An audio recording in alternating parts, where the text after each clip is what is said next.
Je vous ai dit que les choses ne sont jamais mieux cachées que lorsqu'elles sont exposées à la vue de tous. Fermez les yeux.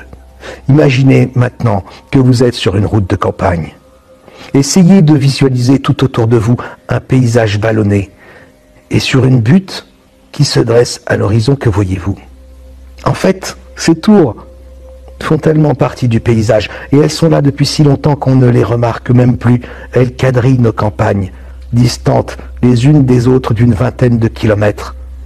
Bien qu'imposantes, protégées par de hautes clôtures et implantées sur des terrains militaires, elles se sont fondues dans le décor. Vous savez, les gardiens du troupeau sont loin d'être stupides, et ils ont compris la valeur de l'invention de Tesla et le bénéfice qu'ils pouvaient en tirer. Sauf qu'ils ne pouvaient pas nous faire payer avec ça, et ça, ce n'était pas bon. Vous croyez qu'ils auraient renoncé pour autant?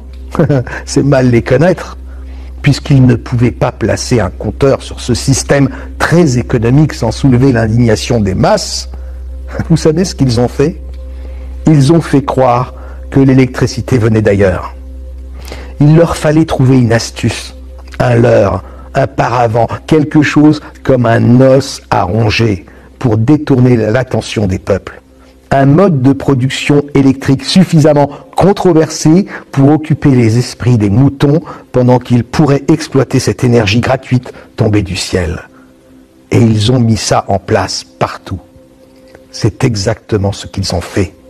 Les centrales nucléaires sont des épouvantails parfaits, compliquées, monstrueuses, dangereuses. Elles permettent néanmoins de centraliser l'énergie Tesla sans que personne ne puisse s'en apercevoir, et surtout de gonfler la facture sans que personne ne trouve à discuter.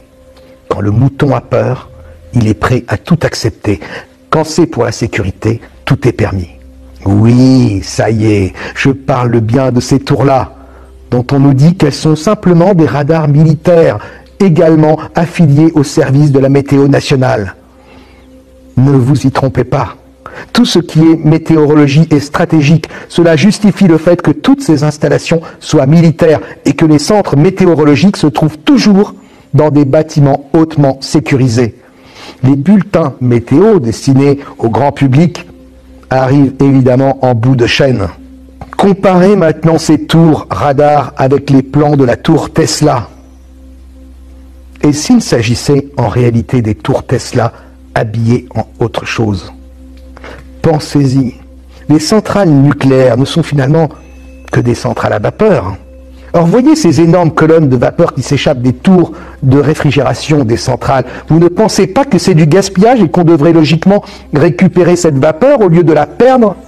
Depuis le temps, vous ne croyez pas que d'autres systèmes auraient pu être ajoutés pour transformer ce surplus de vapeur en énergie jusqu'au refroidissement complet?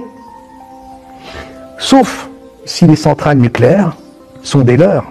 Sauf si nos maîtres s'en fichent parce qu'ils disposent de l'énergie gratuite et illimitée de Nikola Tesla.